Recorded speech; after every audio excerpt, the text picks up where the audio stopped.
ഇന്ന് നമ്മൾ നോക്കുന്നത് ഡംബൽ ഇൻക്ലൈൻ ചെസ്റ്റ് പ്രസ് ആണ്. അപ്പർ ചെസ്റ്റ് ഫോക്കസ് ചെയ്യുമ്പോൾ ബെഞ്ച് ഹൈറ്റ് എന്ന് പറയുന്നത് നമുക്ക് 13 സെറ്റ് ചെയ്യാം, അല്ലെങ്കിൽ ഒരു 45 ഡിഗ്രി, അതിൻ്റെ നടുക്ക് ഏത് റേഞ്ച് വേണം നമുക്ക് സെറ്റ് ചെയ്യാം. ഇനി മെയിനായിട്ട് ശ്രദ്ധിക്കേണ്ട കാര്യം, എപ്പോൾ വെയിറ്റ് എടുത്താലും നമ്മൾ 2 നീസും ബെൻഡ് ചെയ്ത് വേണം എടുക്കാൻ, ഇല്ല ബാക്ക് ഇഞ്ചുറീസ് വരാൻ സാധ്യത കൂടുതലാണ്. തൈ സപ്പോർട്ട് വെച്ച് നമുക്ക് ഇരിക്കാം. ലൈറ്റ് വെയിറ്റ് ആണെങ്കിൽ സിംഗിൾ തൈ സപ്പോർട്ട് യൂസ് ചെയ്യാം. ഹെവി വെയിറ്റ് ആണെങ്കിൽ ഷുവർ ആയിട്ട് 2 തൈ യൂസ് ചെയ്യണം ലിഫ്റ്റ് ചെയ്യാം. ഇനി ചെസ്റ്റ് എലിവേറ്റ് ചെയ്യാം, എന്നിട്ട് ബാക്ക് നമുക്ക് ലോക്ക് ചെയ്യണം. അതുകൊണ്ടാണ് അപ്പോൾ ഒരു ചെറിയൊരു കർവ് നമുക്ക് പ്രൊഡ്യൂസ് ചെയ്യുന്നത് കാണാം.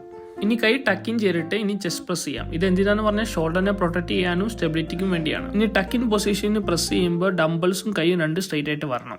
2 ഡംബിൾസും കൂട്ടിമുട്ടിക്കേണ്ട ആവശ്യമില്ല. സ്ട്രെച്ച് ഫീൽ ആകുന്നില്ലെങ്കിൽ കൈ കുറച്ച് വൈഡ് ആയിട്ട് കൊണ്ടുപോയാൽ മതി, നല്ലതായിട്ട് ഫീൽ ആവും. വെയിറ്റ് അൺലോഡ് ചെയ്യുമ്പോൾ കൈ ടക്കിൻ ചെയ്തിട്ട് 2 തൈ സപ്പോർട്ടും യൂസ് ചെയ്യുക. Most important breathing technique. Light വെയിറ്റിന് ഹെവി വെയിറ്റിന് 2 ടെക്നിക്കാണ് കേട്ടോ. ലൈറ്റ് വെയിറ്റ് ആണെങ്കിൽ പുഷ് ചെയ്യുമ്പോൾ ബ്രീത്ത് ഔട്ടും റിലാക്സ് ചെയ്യുമ്പോൾ ബ്രീത്തിനും. ഹെവി വെയിറ്റ് ചെയ്യുമ്പോൾ ബ്രീത്ത് ഹോൾഡ് ചെയ്തിട്ട് ഒരു പ്രസ് ചെയ്ത് കഴിഞ്ഞിട്ട് വേണം ബ്രീത്ത് ഔട്ട് ചെയ്യാൻ. ഇപ്പം നിങ്ങൾക്ക് ഇവിടെ കാണാൻ കഴിയും. ഇത് നിങ്ങളുടെ ഫ്രണ്ട്സുമായിട്ട് ഷെയർ ചെയ്യുക. പിന്നെ ഇതുപോലത്തെ വീഡിയോസ് കാണാൻ വേണ്ടി എന്നെ ഫോളോ ചെയ്യാൻ മറക്കണ്ട.